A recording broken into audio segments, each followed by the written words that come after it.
If you enjoy true disturbing horror stories, you would definitely be a fan of my channel.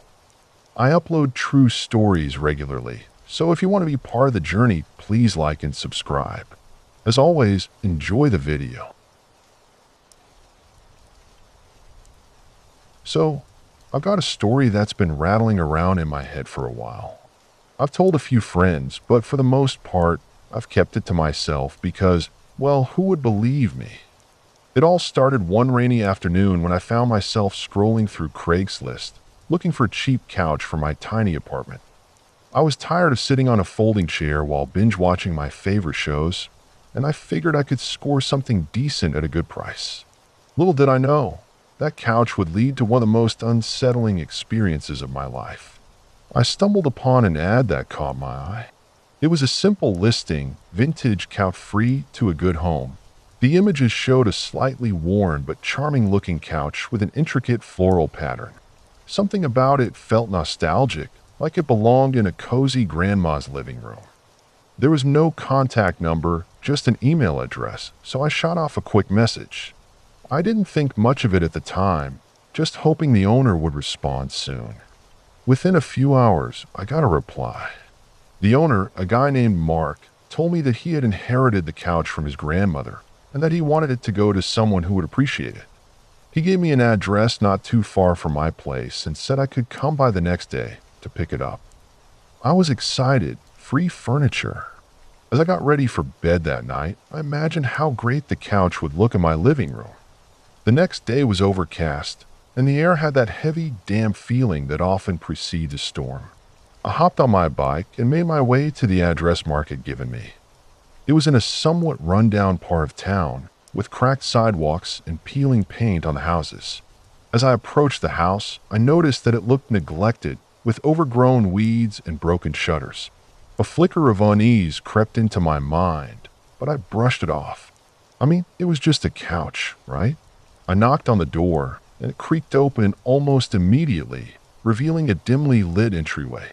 Mark was standing there, looking a bit disheveled, but he had a friendly smile that put me at ease. He led me inside, and I couldn't help but notice how dark it was in that house. The curtains were drawn tight, and the only illumination came from a flickering overhead light that cast strange shadows on the walls. It felt like stepping into a time capsule. As he guided me to the living room, I spotted the couch. It was even more beautiful in person, a real vintage piece with intricate detailing. I was ready to take it home, but first I had to chat with Mark. He seemed eager to share stories about the couch, telling me how his grandmother had bought it decades ago. He mentioned how it had been a centerpiece in family gatherings, and I could tell he had a real attachment to it. But as he spoke, I noticed something odd about him. There was a nervous energy in the way he moved, like he was always on edge. He would glance around the room as if expecting someone to come through the door at any moment. I tried to ignore it, focusing on the couch and its potential new life in my apartment. Eventually, I agreed to take it, and we wrestled it out of the house, the fabric slightly snagging on the doorframe. When I got it home, I felt a rush of satisfaction as I arranged it in my living room. It really transformed the space, and I couldn't wait to sink into it with a bowl of popcorn that evening. But as the day turned into night, I began to notice something strange. The couch seemed to have a lingering scent, something sweet yet musty, almost like old perfume mixed with dust. It was a little unsettling, but I shrugged it off, thinking it was just the age of the fabric. That night, as I settled in to watch a movie, I felt an odd chill in the air. I wrapped myself in a blanket, but it didn't help. The couch felt cold beneath me, even though the room was warm. I tried to focus on the film, but I couldn't shake the feeling that I was being watched. It was ridiculous. I told myself this couch was just an old piece of furniture. But as I glanced around the room, I saw the shadows dancing on the walls, and I felt a sense of dread creeping in. Over the next few weeks, I started experiencing strange occurrences. Sometimes I would hear faint whispers at night, just beyond the edge of my hearing. Other times, I'd wake up in the middle of the night to find a couch slightly rearranged, as if someone had been sitting there while I slept. It was driving me mad, and I began to question my sanity. Was I imagining things? I tried to ignore it, convincing myself that I was just being paranoid. One evening, I decided to have a few friends over for a movie night, hoping that their presence would dispel the weirdness. As we settled into the couch, I felt a momentary sense of relief. Maybe it was all just in my head. But during the film, one of my friends suddenly froze, staring at the couch. I followed their gaze and saw something dark and small moving along the seam of the cushions. It was a rat, darting out from the couch and squeaking as it scurried away. My stomach turned, and I felt a wave of nausea wash over me. The next day, I called a pest control service, but they found nothing. No droppings, no nests, nothing that indicated a rodent problem. I was starting to feel like I was losing my grip on reality. The whispers continued, growing louder and more distinct. Some nights, I would hear a soft sobbing sound, and I would lie there, frozen, wondering if it was the couch's way of communicating with me. I finally decided to investigate the couch itself. I unzipped the cushions, hoping to find something, anything that could explain the strange happenings.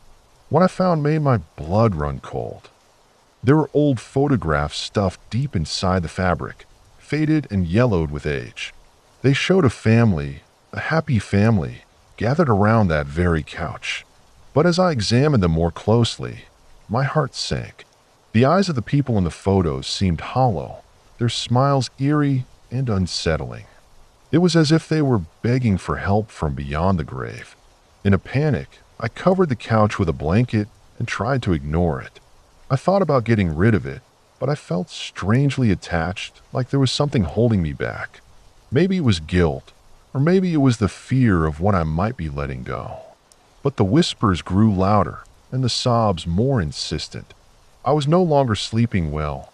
Every night felt like a battle against whatever presence had taken hold in my apartment.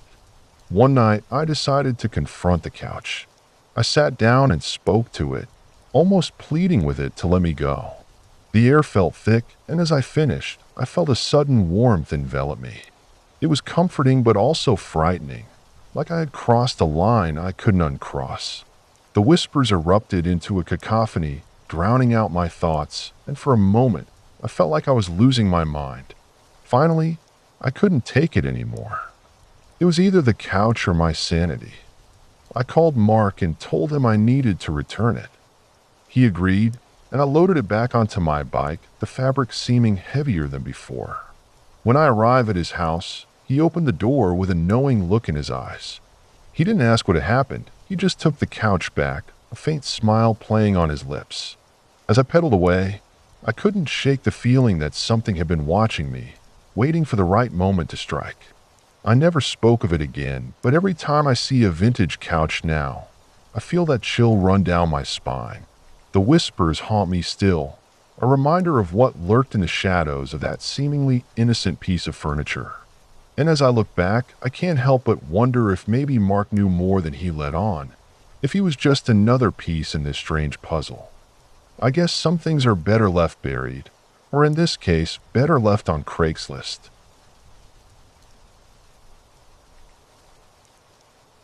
I remember the day I decided to browse Craigslist like it was yesterday. It was a rainy Saturday afternoon, and I was stuck at home, bored out of my mind. I had a vague idea of looking for a new couch, something to liven up my small apartment. I'd heard stories about Craigslist, both the good and the bad, but I figured, how dangerous could it really be? After all, I was just looking for some furniture, not a life-threatening encounter. Little did I know that this seemingly innocent quest would lead me down a rabbit hole I wished I could forget. Scrolling through the furniture listings, I was met with a mix of overpriced junk and some surprisingly decent finds. One listing caught my eye, a vintage leather couch listed for a steal. The seller was a woman named Sarah, and her pictures showed a beautiful piece that looked like it belonged in a high-end boutique. I hesitated for a moment, but curiosity got the better of me. I shot her a message expressing my interest, and almost immediately, I received a reply. She was eager to sell, claiming she needed the money for an unexpected expense. I didn't think much of it, People have their reasons, right? We agreed to meet the following day at her apartment.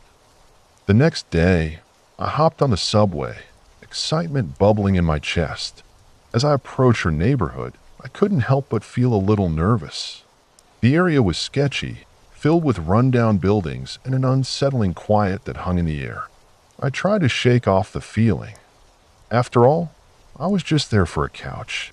I followed the directions to her building, a narrow brick structure that looked like it hadn't seen a fresh coat of paint in decades. The door creaked as I pushed it open, revealing a dimly lit hallway. My gut twisted, but I brushed it off as pre-sale jitters.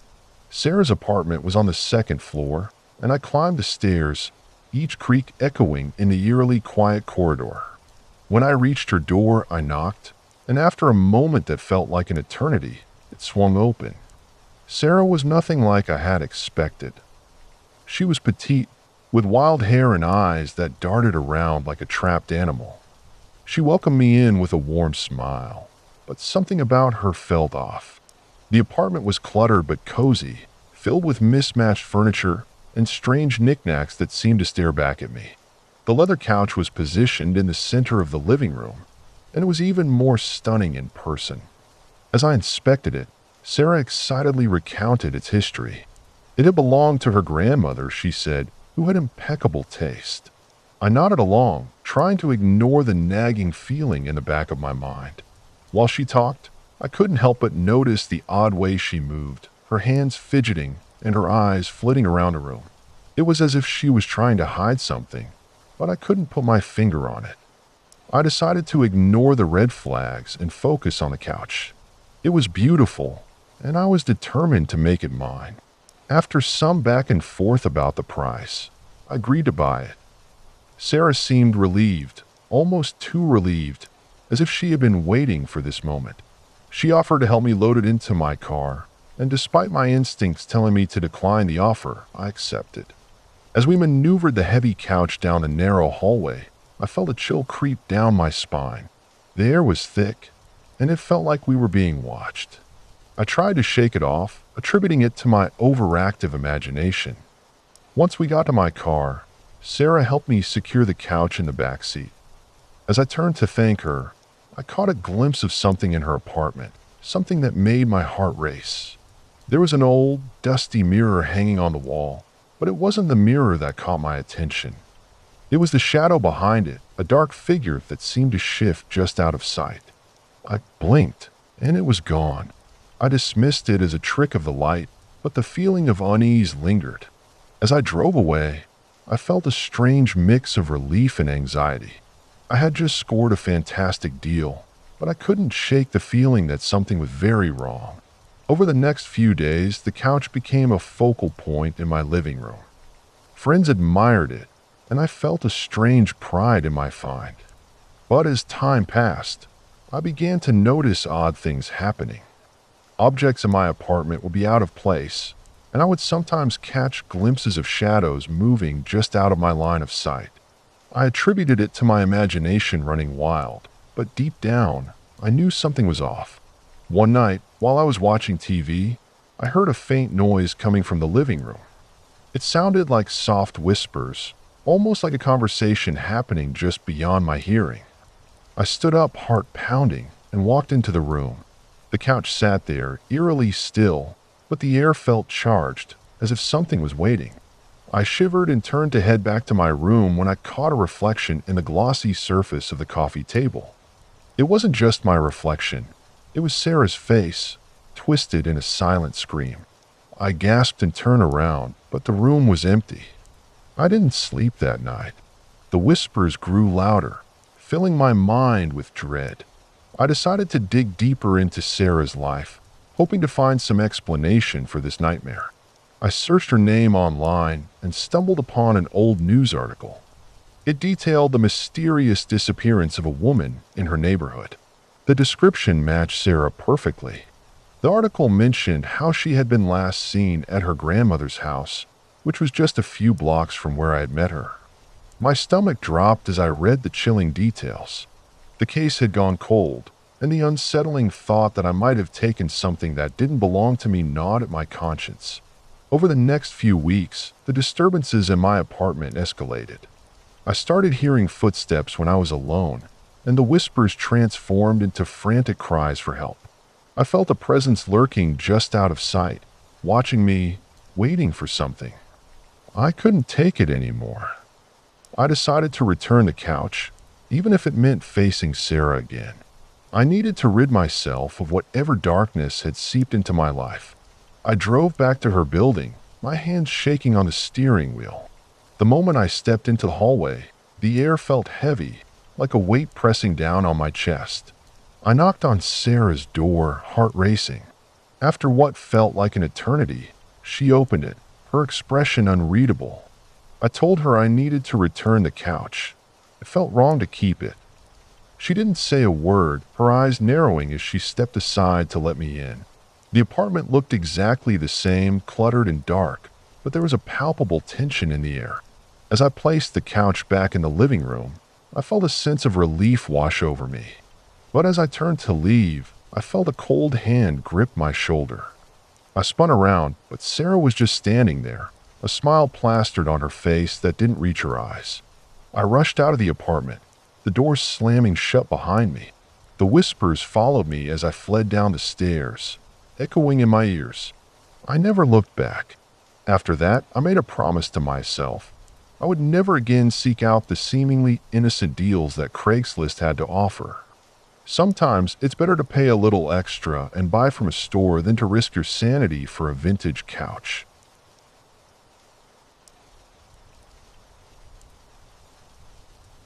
There I was, half-heartedly searching for a used couch. My old one had seen better days, and I was desperate to replace it without breaking the bank. The flickering light from my laptop cast eerie shadows around my dimly lit room, and I could hear the faint hum of the fridge in the background. After scanning a few listings, I stumbled upon something that caught my eye.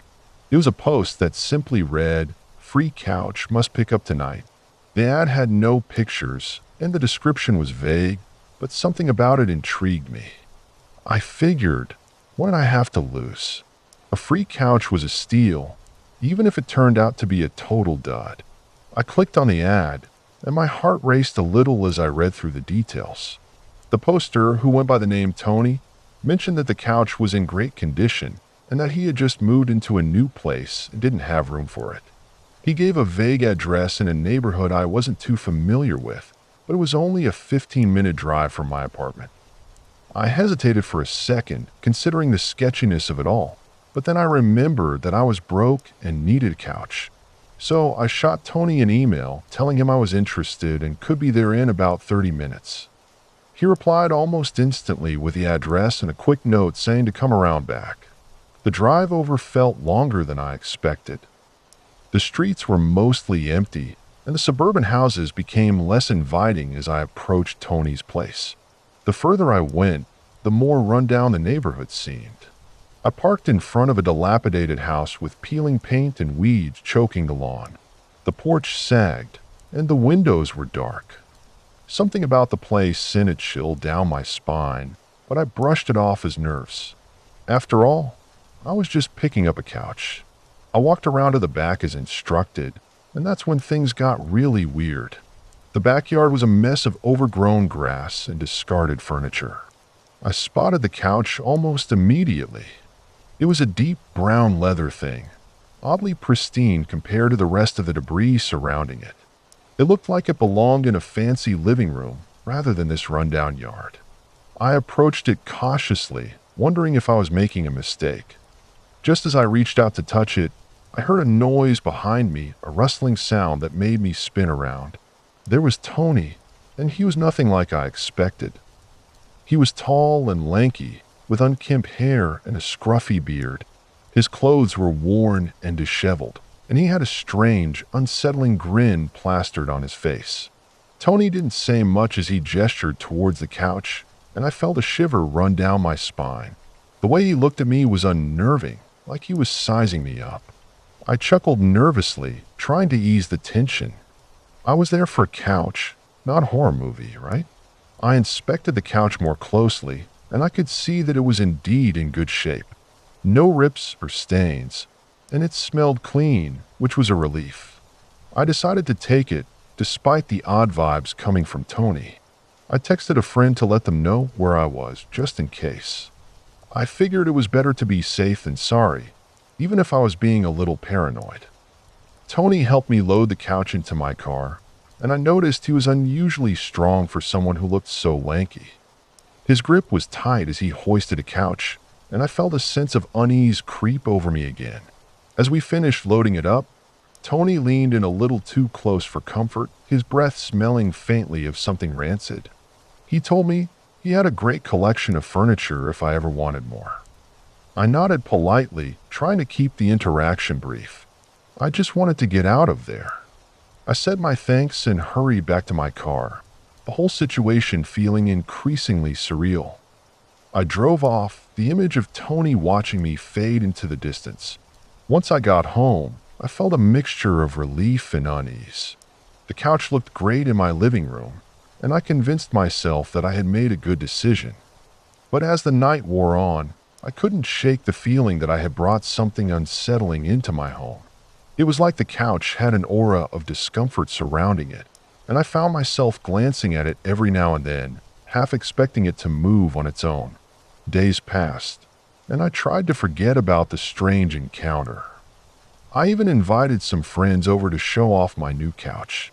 We had a good time, and for a while, I pushed the unsettling experience to the back of my mind. But then I started to notice things. Odd things. Sometimes I would find small items missing. My remote, a pair of headphones, even my wallet once. I initially thought I was just being forgetful or misplacing things, but it was starting to get ridiculous. One evening, I was sitting on a couch, scrolling through my phone when I noticed something strange out of the corner of my eye. There was a small, dark stain on the cushion. I leaned in closer, and to my horror, it looked like dried blood. My stomach dropped. I couldn't believe it. I had brought a bloody couch into my home. I frantically searched the rest of the couch, and it only got worse. There were other stains, some darker, some lighter, but all equally disgusting. I felt sick as I realized I had been sitting on a piece of furniture that held some grotesque history. That's when I decided I had to get rid of it. I couldn't keep it in my house any longer. The thought of it was making me feel ill.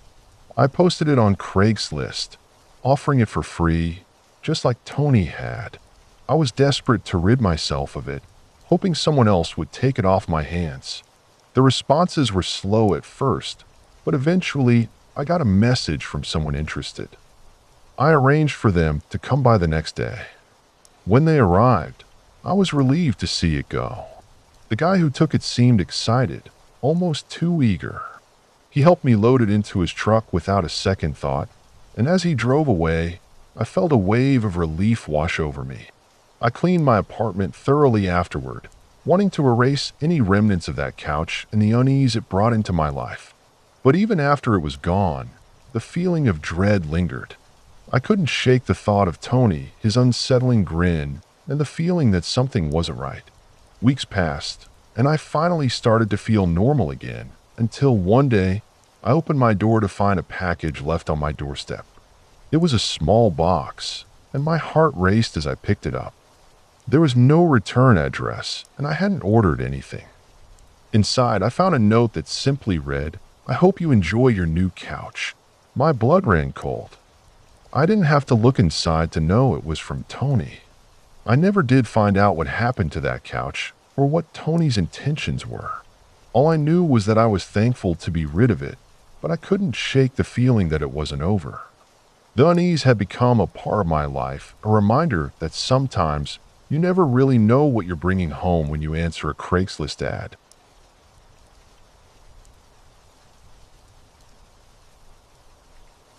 It had started as a simple search for a used couch.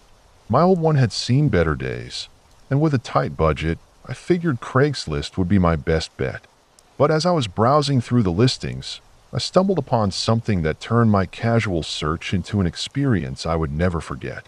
There was an ad titled "Unique Collectibles, Must See."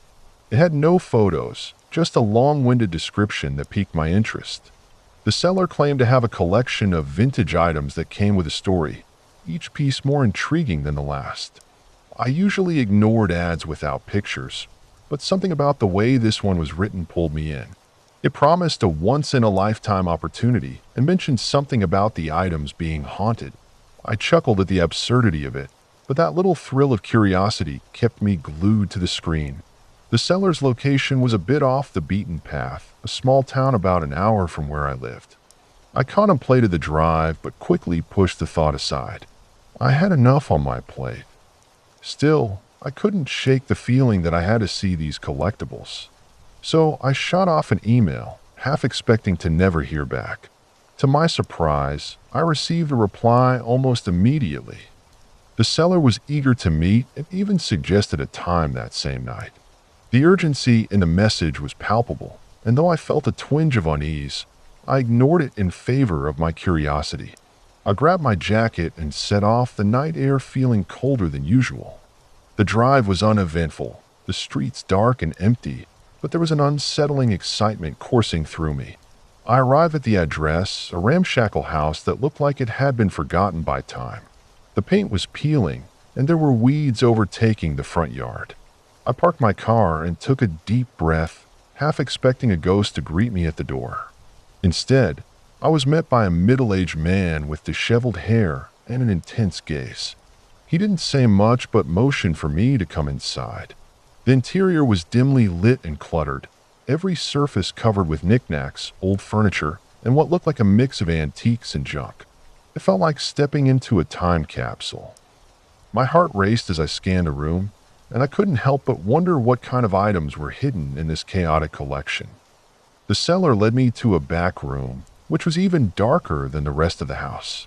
It was filled with shelves lined with various items, dolls with cracked porcelain faces, dusty old books, and strange artifacts that looked like they belonged in a museum.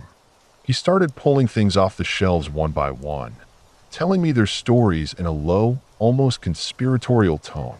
There was an old clock that supposedly belonged to a notorious serial killer, a mirror rumored to have trapped the soul of its original owner, and a small music box that played a haunting melody. Each item was accompanied by a chilling tale, and I could feel the hairs on the back of my neck standing up. I was both fascinated and horrified, half expecting a ghost to materialize at any moment. It was like a scene from a horror movie, and yet I felt compelled to stay.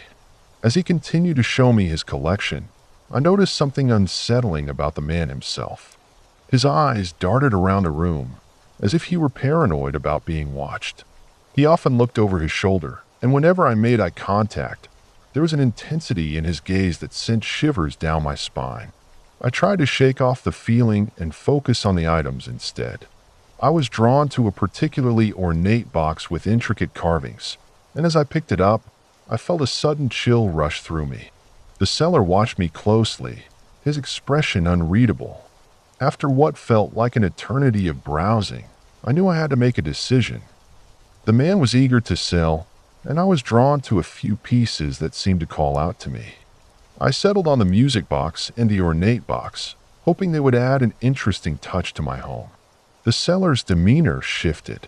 He seemed almost too eager to finalize the deal, and I felt a knot form in my stomach as I handed over the cash. There was something off about the whole situation, but I convinced myself I was just being paranoid. After the exchange, I hurried out of the house, clutching my new possessions tightly. As I drove home, I couldn't shake the feeling that I was being followed. Every car behind me felt like it was too close, and I kept glancing in my mirrors, half expecting to see the seller's face lurking in the shadows. It was a ridiculous thought, but the unease lingered long after I parked my car. Once I was home, I placed the music box and the ornate box on my living room shelf. I tried to push the whole experience out of my mind, but something felt off. That night, as I lay in bed, I could hear the faint melody of the music box playing on its own, even though I hadn't touched it.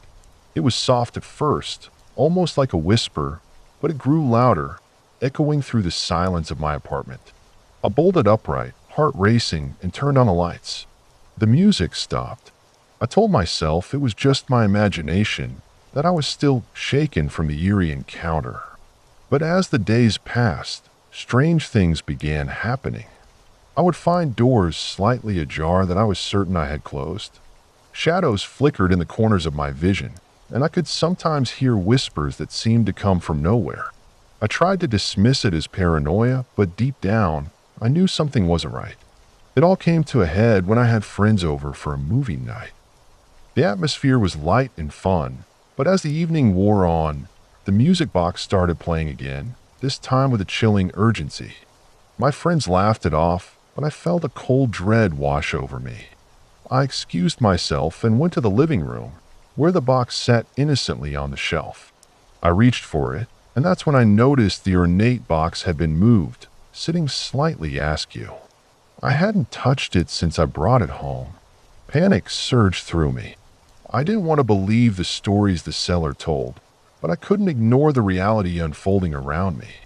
That night, I decided to get rid of the items. I couldn't shake the feeling that they were somehow connected to the seller, that I had brought something dark into my life. I drove back to that ramshackle house, hoping to return the items. But when I arrived, the place was dark and empty. The front yard was overgrown, and the windows were boarded up. It was as if the house had never existed, or maybe it had been abandoned for years. My heart raced as I realized I had no idea how to get in touch with the seller. I was left with the music box and the ornate box, now just reminders of a night I would never forget. Looking back, I should have known better than to trust a random Craigslist ad. But curiosity got the better of me, and now I was left with the unsettling feeling that I had opened a door to something I couldn't comprehend. I still hear the music box sometimes, the haunting melody echoing in the silence of my home, a constant reminder of my impulsive decision and the darkness that lurked just beyond the veil of normalcy.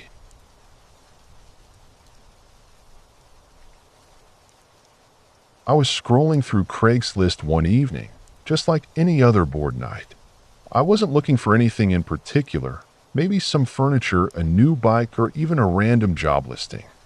But as I browsed through the free stuff section, something caught my eye. It was a listing for an old, vintage typewriter. I'd always loved the idea of writing on a typewriter, and this one looked like it had some character. The ad didn't say much, just that it was in a small town about an hour away, and the owner wanted to get rid of it. The post had a vague photo that didn't do much justice to the machine, but there was something about it that piqued my interest. I shot off a quick email asking if it was still available, and figured I'd hear back in a day or two. To my surprise, I got a response within minutes. The owner, a guy named Mark, said he could meet me that evening if I was interested. The urgency in his message gave me pause, but I brushed it off. I was in need of a little adventure, away from the monotony of my week. Besides, it was just a typewriter, right? I grabbed my keys and decided to take the drive. The sky was turning a deep shade of blue, and the air was crisp with the onset of fall. It felt like the perfect night for a spontaneous trip. As I drove toward the small town, I couldn't help but feel a bit excited. The roads were winding and dotted with trees whose leaves were starting to change color. I arrived at a quaint little house with peeling paint and an overgrown lawn. It looked like it hadn't seen much love in years. My heart raced a bit when I pulled into the driveway. Something about the place sent a shiver down my spine, but I brushed it off as just nerves. Mark opened the door before I even knocked. He was an older guy, probably in his late 50s, with disheveled hair and a wild look in his eyes. He welcomed me in with a warm, albeit slightly unsettling smile. The interior of the house was dimly lit, with heavy curtains blocking out most of the light. It felt like stepping into a different era. The walls were lined with bookshelves, crammed with dusty books and odd collectibles. The scent of something stale lingered in the air, and I had to suppress the urge to cough. He led me to a small room at the back of the house, and there it was, the typewriter. It sat on a rickety table, surrounded by stacks of yellowed paper and old ink bottles.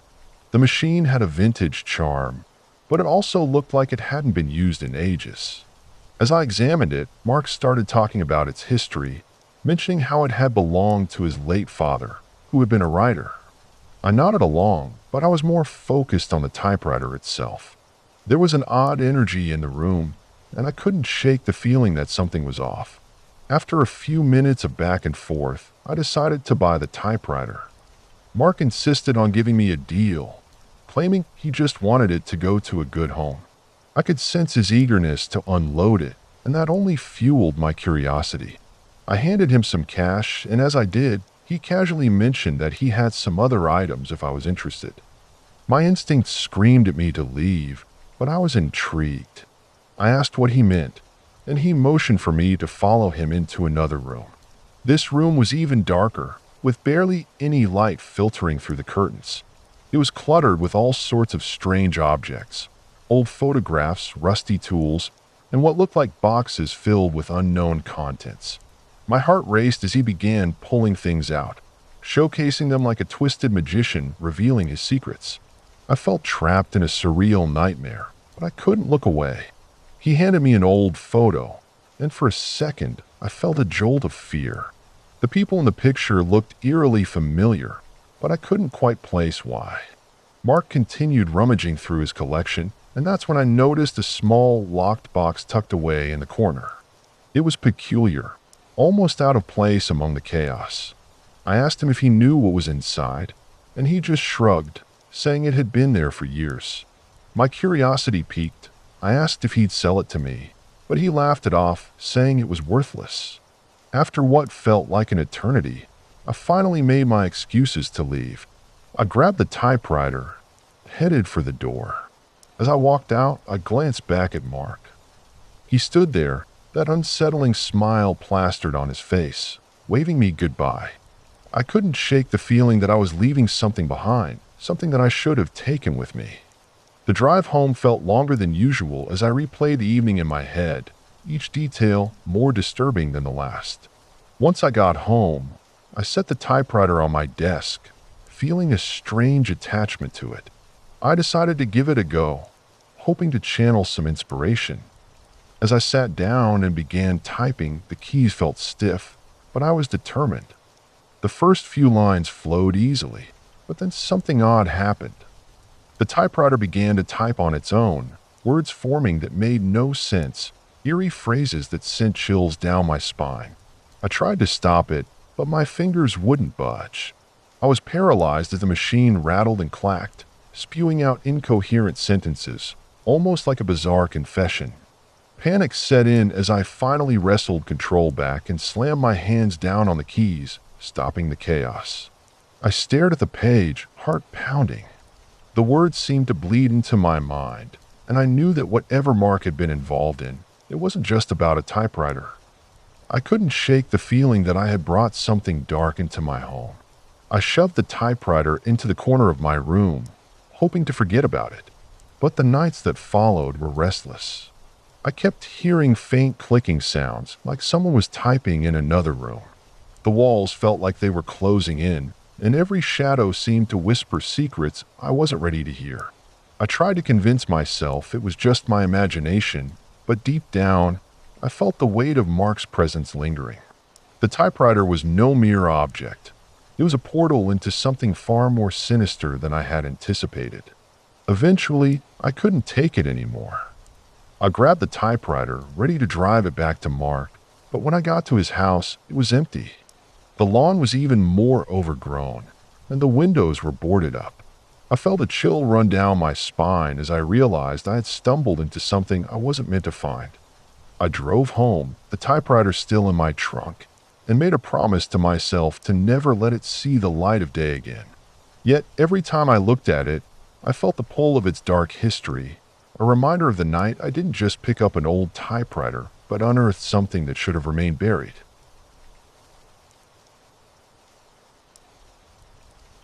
It all started on a rainy Tuesday night when I was stuck at home, bored out of my mind. I had just moved to a new city and didn't know anyone, so I decided to scroll through Craigslist out of sheer curiosity. I usually just browse the free stuff section, looking for furniture or random knickknacks to fill my empty apartment. That night, however, I stumbled upon something that would lead to an experience I'd never forget. The ad was vague but intriguing. It simply read, "Seeking a companion for an adventurous night. Must be open-minded and willing to explore." There was no mention of what kind of adventure, but my imagination started running wild. I was young, single, and craving a little excitement. Maybe it was just someone looking for a fun night out. What did I have to lose? I shot off a quick email, half expecting to never hear back.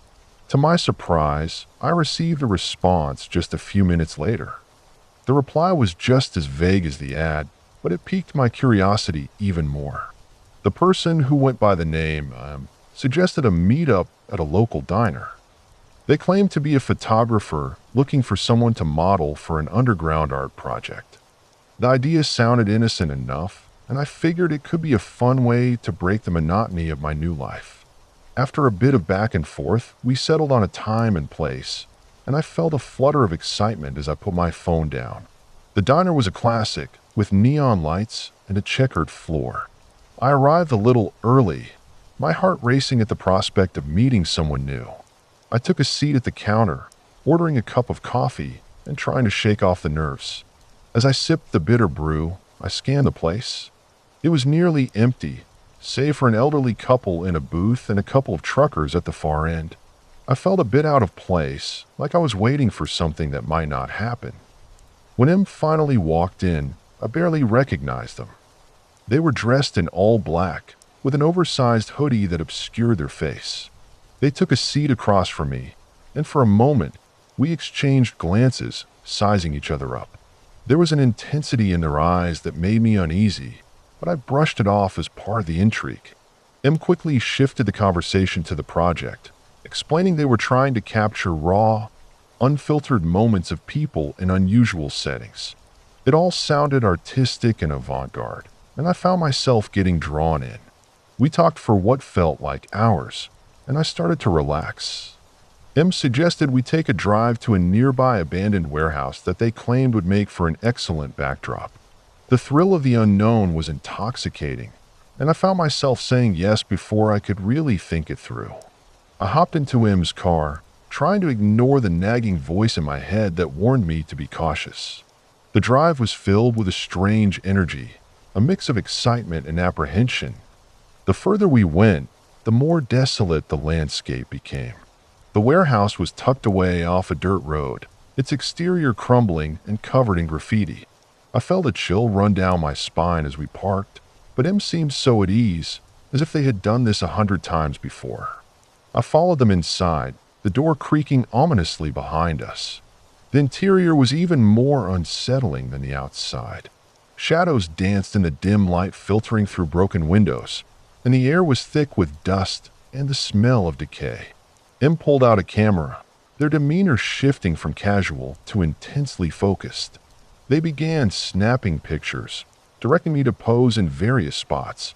I tried to get into it, but the atmosphere felt heavy, and I couldn't shake the feeling that I had made a mistake. As the session went on, M became more and more engrossed in their work. They started moving deeper into the building, beckoning me to follow. I hesitated, the instinct to leave gnawing at me, but curiosity kept me tethered. We climbed a rickety staircase to the second floor, where the sunlight barely reached. It was eerily quiet, and I could hear my heartbeat echoing in my ears. M set up their camera near a window, adjusting the lens and mumbling about lighting. As I stood there waiting, I caught a glimpse of something out of the corner of my eye. A flash of movement near the back of the room made my heart race. I turned to look, but there was nothing there. I brushed it off as my imagination playing tricks on me. M called me back, snapping pictures as I posed against the wall, trying to shake off the creeping unease. Then it happened. I felt a cold breeze sweep through the room, and suddenly a loud crash echoed from downstairs. M dropped the camera, their eyes wide with a mix of fear and excitement. I felt a jolt of adrenaline shoot through me as I instinctively moved toward the stairs. M grabbed my arm, pulling me back with surprising force. There was something in their gaze that sent a shiver down my spine. It was as if they were reveling in the chaos, like this was all part of some twisted game. I yanked my arm away, and panic started to set in. I turned to leave, but M blocked my path, their expression shifting from artistic enthusiasm to something darker. I could see the thrill of fear in their eyes, and suddenly, all the pieces fell into place. This wasn't just an art project. I was a pawn in some sick fantasy of theirs. I felt trapped, my instincts screaming at me to run. Without thinking, I bolted for the staircase, the sound of my footsteps echoing in the hollow space. I could hear him calling after me, their voice now laced with a frantic energy. The fear propelled me forward, and I burst through the door, sprinting into the cold night air. I didn't stop to look back, my heart pounding as I raced toward my car, every instinct telling me to get as far away as possible. I fumbled with my keys, my hand shaking as I finally managed to unlock the door. I jumped inside, locking it behind me. I took a moment to catch my breath, staring at the warehouse as if expecting him to come bursting out after me. But the building remained silent, a looming shadow against the moonlit sky. I didn't stick around to find out. I peeled out of there, my mind racing with what had just happened. Once I got home, I sat on my couch, still reeling from the night's events. I couldn't shake the feeling of dread that hung over me. I had gone looking for adventure and excitement, but what I found was something far more sinister. I never saw him again, and I never went back on Craigslist. Sometimes the thrill of the unknown isn't worth the risk, and I learned that lesson the hard way.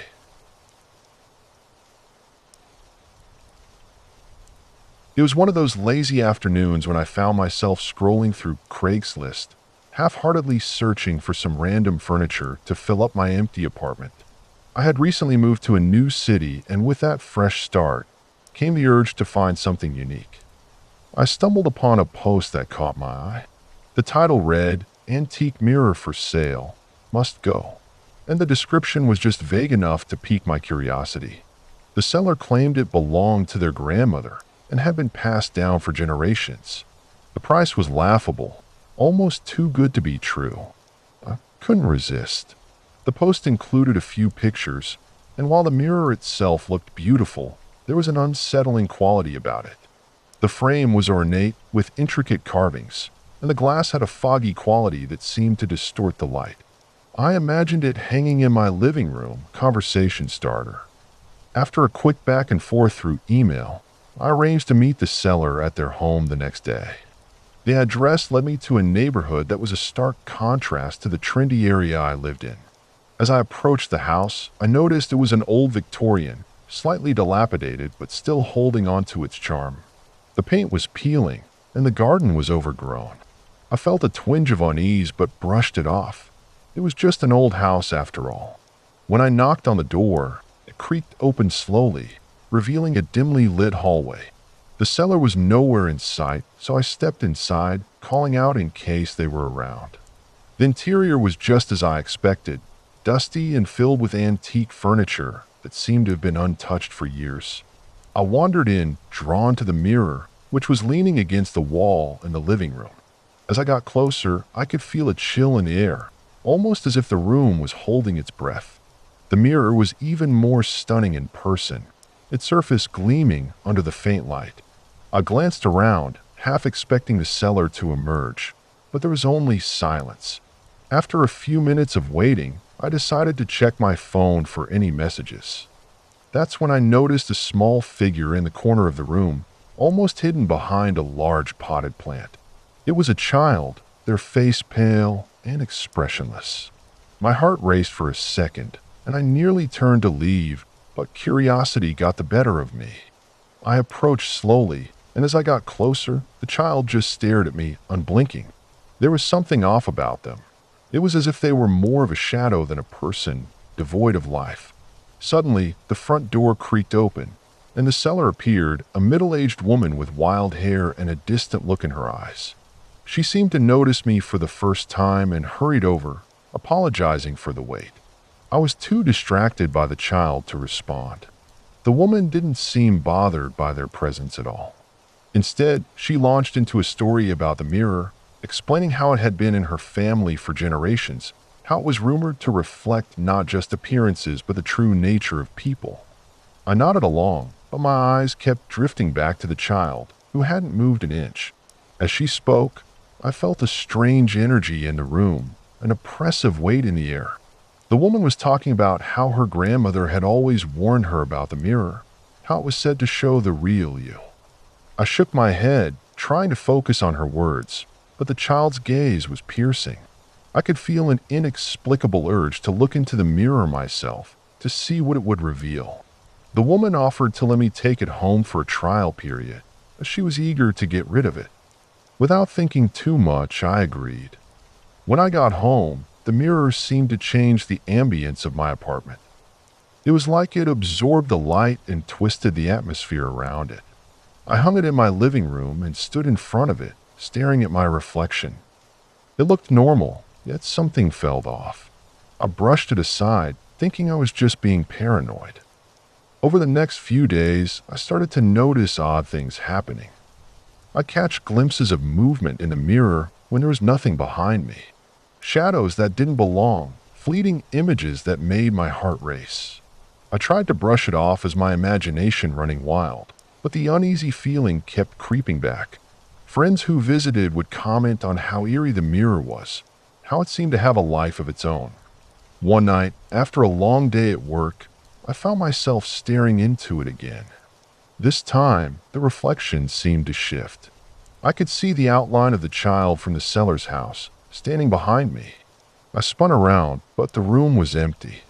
The air was thick, and I could feel my pulse quickening. I tried to convince myself it was just a trick of the light, but deep down, I knew something was wrong. Days turned into weeks, and the mirror became a source of obsession. I found myself drawn to it constantly, almost as if it were calling to me. I started to experience strange dreams, vivid and disturbing. I'd see the child standing in the corner of my room, always watching.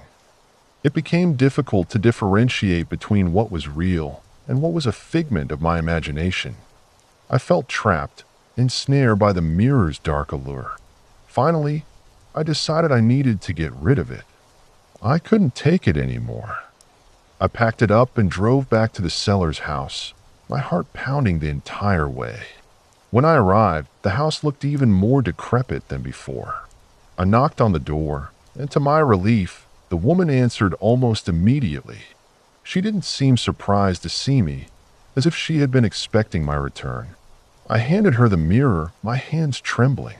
The moment it left my grasp, I felt an overwhelming sense of relief wash over me, as if I had been freed from a spell. The woman simply smiled, a knowing look in her eyes, and thanked me for bringing it back.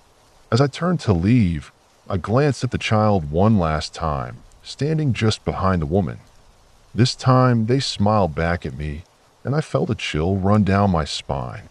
I hurried away, vowing never to return.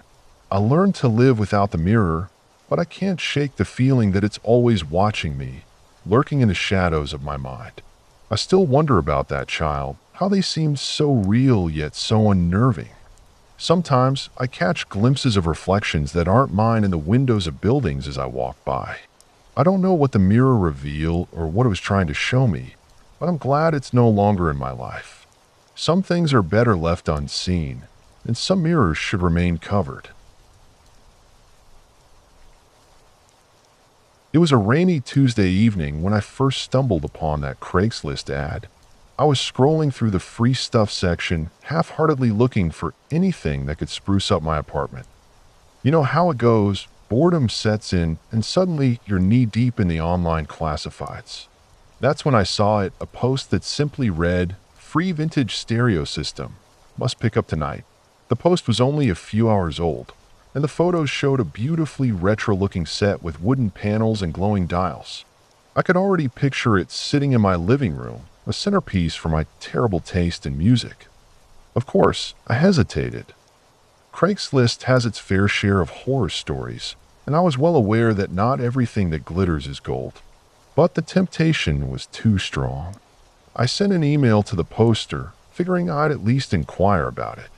Almost immediately, I got a response. The sender, who went by the name Frank, was eager to get rid of it and insisted that I come over as soon as possible. He provided an address in a quieter part of town, one I wasn't entirely familiar with. I weighed my options. I could either stay home and binge watch another mediocre series or embark on this small adventure. My curiosity won. I drove to the address, battling through the rain, feeling a mix of excitement and apprehension. The neighborhood was eerily quiet, the kind of place where the streetlights flickered like they were trying to signal a warning. The house itself was a bit run down, with peeling paint and overgrown weeds in the front yard. It looked like the kind of place that had seen better days, but I was here for the stereo, not a real estate appraisal. I parked my car across the street, the rain drumming on the roof like an anxious heartbeat. The front door was slightly ajar, and a faint glow came from inside. I stepped up onto the porch, feeling the wood creak under my weight. I knocked lightly, and the door swung open, revealing a dimly lit living room filled with stacks of boxes. The air was musty, and I could smell something oddly sweet, almost like an old candy shop. Frank appeared from the shadows, a middle-aged man with disheveled hair and a friendly enough smile, though something about his eyes felt off. They darted around, never quite locking onto mine. He led me to the back of the house where the stereo system awaited me. It was even more stunning in person, solid wood, intricate details, and an array of buttons that seemed to promise a treasure trove of sound. As I examined it, Frank started talking about his love for music and how he had collected various pieces over the years. I nodded along, still focused on the stereo. He mentioned he was downsizing and needed to get rid of things quickly. I could sense an urgency in his tone, and it only heightened my unease. His rambling continued, and I found it hard to concentrate. I started to notice other things in the room. Old photographs scattered haphazardly, dusty vinyl records lining the walls, and a peculiar assortment of knickknacks that didn't quite fit together. Then I caught sight of something that sent a shiver down my spine. In one corner of the room, there was a cage. It was large, and inside were various items: old clothes, a broken lamp, and what looked like a doll. But the doll was different. It was disturbingly lifelike, its glassy eyes staring blankly at me. I felt a strange mix of horror and curiosity. I wanted to ask Frank about it, but the words caught in my throat. He seemed to notice my gaze and abruptly changed the subject, leading me back to the stereo. He told me it came with a set of speakers and a turntable, and I could see the excitement in his eyes as he described the sound quality. I could almost feel the tension in the room thickening as he talked faster, his enthusiasm overshadowing the creeping discomfort I felt. I nodded along, trying to shake the unease, but I couldn't help but glance back at that cage every few seconds. Finally, I agreed to take the stereo. I'd already driven all this way, and I figured I couldn't leave empty-handed. Frank showed me how to disconnect everything, helped me load it into my car. As we worked together, I felt the strange atmosphere weigh heavier. It was as if the house itself was holding its breath, waiting for something to happen. Once everything was loaded, I thanked Frank and turned to leave. He stood by the door, a strange smile on his face, and I felt an inexplicable urge to rush to my car. I got in and started the engine, glancing back at the house one last time. The front door was still ajar, and the last image I had of Frank was him standing there, motionless, like he was waiting for something or someone. The drive home was tense, every shadow on the road creeping me out a little more. I finally got back and unloaded the stereo, excited to set it up despite the odd experience. But as I plugged everything in, I noticed something strange. The stereo had a tape deck, and when I opened it, there was a tape already inside. My heart raced as I realized it was unlabeled, and I hesitated before pressing play. The sound that came out was like nothing I'd ever heard. It was a mix of static, muffled voices and the occasional thud, like something heavy being dropped. I felt a chill run down my spine, as if I was tapping into something I shouldn't have. I tried to stop it, but the tape wouldn't eject. Panic set in, and I yanked at the buttons, but it only got louder, the voices more frantic. Suddenly, I remembered the cage, the doll. I rushed to the living room and grabbed my phone, desperately searching for any information about Frank or the house. But as I typed, a sense of dread flooded over me. I realized I had no idea who he really was or what he was capable of. The more I searched, the more I felt like I was digging into a dark hole with no bottom. That night, I couldn't shake the feeling that Frank had been watching me, that the whole encounter had been some sort of twisted game.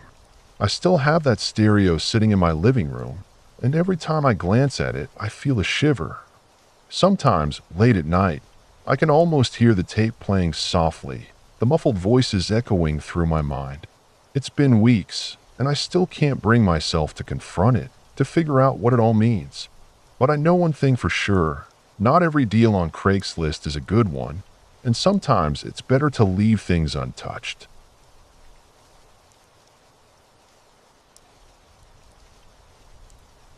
It was a regular Saturday afternoon when I stumbled onto Craigslist, looking for something to do. I wasn't really hunting for anything specific, just browsing through the free section, which is often a treasure trove of oddities and the occasional gem. Most of the listings were for broken furniture or unwanted knickknacks, but then I spotted something that caught my eye: a free vintage typewriter. The picture looked pristine, the kind of thing you'd see in a movie set in a writer's garret. I felt a twinge of excitement. I loved old things, especially those with a story, and this typewriter seemed to scream for attention. The ad was brief but intriguing. The poster was giving it away for free, claiming it belonged to a late relative who had been an aspiring novelist. It was located in a small town not too far from mine, and the poster mentioned they were moving and didn't want to deal with the hassle of shipping it. I shot off a quick email, not really expecting much, but hoping that maybe, just maybe, I'd get lucky. I didn't have to wait long before I received a reply with an address and a time to pick it up. I drove out later that afternoon, the sun hanging low and painting the sky in hues of orange and pink. As I pulled into the driveway of an old Victorian house, I felt a flicker of unease. The place looked like it hadn't been touched in decades. The paint was peeling, the garden overgrown, and the windows were covered with grime. Still, I shrugged it off. I had come for the typewriter, and I wasn't leaving empty-handed. I knocked on the door, which creaked open as if it had a mind of its own. A woman stood in the dim light of the entrance, her hair disheveled and her clothes unkempt. There was something unsettling about her demeanor. She didn't seem surprised to see me, more like she had been expecting me. My stomach twisted slightly as I followed her into the house. The interior was just as neglected as the outside, filled with dusty furniture and boxes piled high, as if someone had abruptly left in a hurry. She led me to a small room in the back, and there it was, the typewriter, sitting on a rickety table. I felt a rush of relief. It was even better in person, the keys gleaming with a vintage charm. As I picked it up, I noticed a stack of old papers next to it. Curiosity got the better of me, and I spread them out, revealing pages filled with handwritten stories, ideas, and character sketches. They were raw and unpolished, but they had a certain energy that made my heart race. I wanted to ask her about them, to know more about the person who had crafted these words, but something in her expression made me hesitate. After a brief exchange about the typewriter, I loaded it into my car, feeling a mix of excitement and discomfort. As I drove away, I couldn't shake the feeling that I had crossed some invisible line, that I was carrying away more than just an object.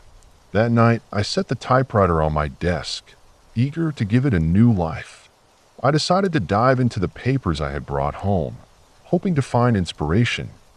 The first few pages were typical enough, but as I read on, the stories took a dark turn.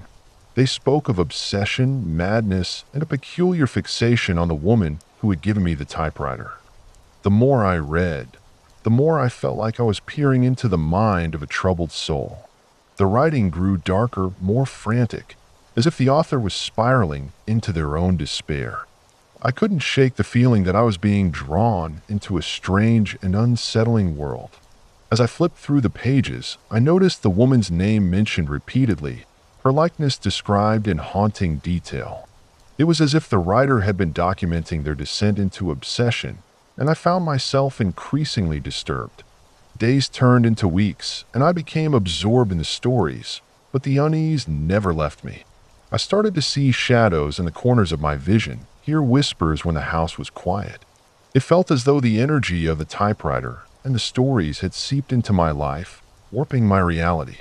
I could feel the weight of the woman's gaze on me, as if she were watching my every move. I thought about returning the typewriter, but something held me back. The allure of the stories, the thrill of uncovering the truth, was too strong. I decided to dig a little deeper. I returned to Craigslist, hoping to find more information about the woman or the author. To my surprise, I found another listing, this time from someone looking for the same woman. The ad was vague, but it hinted at a dark past, a family torn apart by secrets. I reached out to the poster, hoping for answers. They responded almost immediately, expressing their concern and asking if I had seen her lately. I didn't know how to answer that. I had only met her once, but it felt like she was still with me in some way. A few days later, I received an unexpected phone call. It was the poster from Craigslist, a frantic voice on the other end. They wanted to meet to discuss the woman and her family. I agreed to meet them at a coffee shop, intrigued and nervous. When I arrived, the person waiting for me looked every bit as anxious as I felt. They shared stories of the woman, revealing that she had been in and out of mental health facilities over the years. It became clear that the typewriter had been a tool for her escape, a way to channel her turmoil into something tangible. As they spoke, I felt a chill run down my spine. The more they revealed, the more I realized I hadn't just picked up a typewriter. I had unwittingly taken on the weight of someone's pain. The stories that had captivated me were a reflection of her struggles, her fears. I left the coffee shop feeling hollow, the typewriter now a burden rather than a treasure. I decided to return it, but when I got home, I found the woman standing outside my house, her expression unreadable. I froze, the typewriter clutched in my hands. It was as if she had been waiting for me, and I felt an overwhelming urge to run. But something in her gaze stopped me. She looked lost, fragile, and I realized that I couldn't simply walk away from this. I couldn't unsee what I had learned, nor could I ignore the connection that had formed. So there I stood, the typewriter heavy in my hands, caught between the past and the present, wondering how to untangle the threads of a life that had woven itself into mine in the most unexpected of ways. When my old couch finally gave up on me, and I found myself sitting on the floor, I figured I might as well try to sell it. Make a little cash while I'm at it. So I snapped a few pictures, wrote up a decent description, and hit post. What followed was a series of events that I still can't quite wrap my head around. I got a few responses right away, mostly from people looking to haggle. But then there was one message that stood out. It was from a guy named Mark. His email was short and to the point. He wanted to buy the couch, but also seemed eager to come over that very night to pick it up. There was something off about the way he phrased his message, but I shrugged it off. I mean, who doesn't want to save time? It was late, but I figured I'd be done in a few minutes and could get back to my Netflix binge. When the doorbell rang, I felt a flicker of anxiety. Maybe it was the hour, or maybe it was the fact that I hadn't really thought through the idea of inviting a stranger into my home. I peered through the peephole and saw him standing there, a tall guy wearing a hoodie and jeans, his hands shoved deep in his pockets. He looked harmless enough, just a regular dude. I opened the door and he stepped in, immediately looking around as if he were assessing the entire place. He was polite, and I'll give him that. We chatted briefly about the couch, and he seemed genuinely interested. But as we moved towards the living room, I noticed something strange. Mark kept glancing at my personal items, my photos, the little knickknacks that clutter my shelves. It was as if he was trying to piece together a puzzle about my life, and that made me uncomfortable. I brushed it off, though. After all, I was just selling a couch. As we finally settled on a price, he started to pull out cash from his wallet. It wasn't a small amount either, which caught my attention. I was a little surprised, and the conversation drifted toward the couch's history. I told him how I'd had it since college, how it had seen better days but still had some life left in it. He nodded, but there was a strange gleam in his eye, almost like he was relishing the idea of taking something that wasn't just furniture. It was then that he began asking odd questions. He wanted to know about my neighbors, if I felt safe in the area, and whether or not I ever had any issues with break-ins. I laughed it off, thinking he was just making small talk, but I could feel the tension in the air. The more we talked, the more he seemed to look at me, not just as a seller, but as someone who could be dissected. I felt my skin crawl, and I tried to shake it off, convincing myself that I was overreacting. After a few more awkward minutes, Mark asked if he could take a seat on the couch before he bought it. I hesitated, but eventually nodded, figuring it was a harmless request. He plopped down and sank into the cushions, his expression shifting from casual interest to something darker. He stared at the wall, and the silence grew heavy. I could practically hear the gears turning in his head. It felt like a scene from a horror movie where the unsuspecting victim realizes they've made a grave mistake. I suggested we wrap it up, and he nodded, still seemingly lost in thought. He got up and pulled out more cash, handing me a stack that was more than we had agreed upon. I tried to refuse, but he insisted, saying it was worth it. I took the cash reluctantly, mind racing with the unsettling vibe he was giving off. It was like the room had shifted, and I was suddenly hyper-aware of every little sound, the creak of the floor, the ticking of the clock on the wall.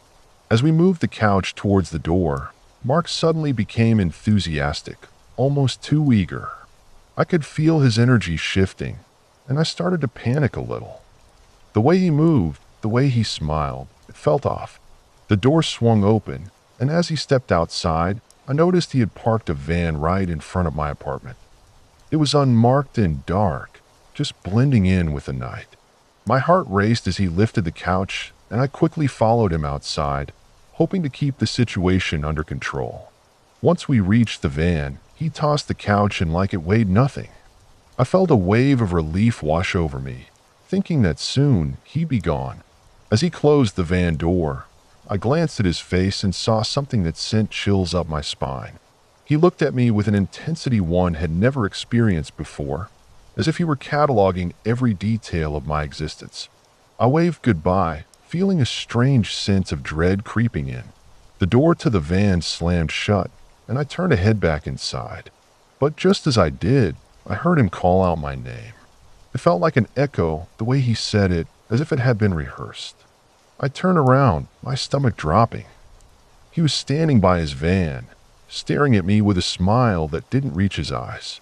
It was then that I realized I had just sold my couch to a complete stranger who knew way too much about me.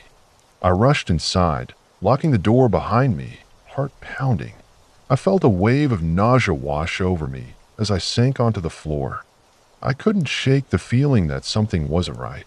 I had let someone into my home, and now that person had a piece of me, a piece that felt tainted and ominous. That night, sleep didn't come easily. Every creak of the floorboards, every sound outside made me jump.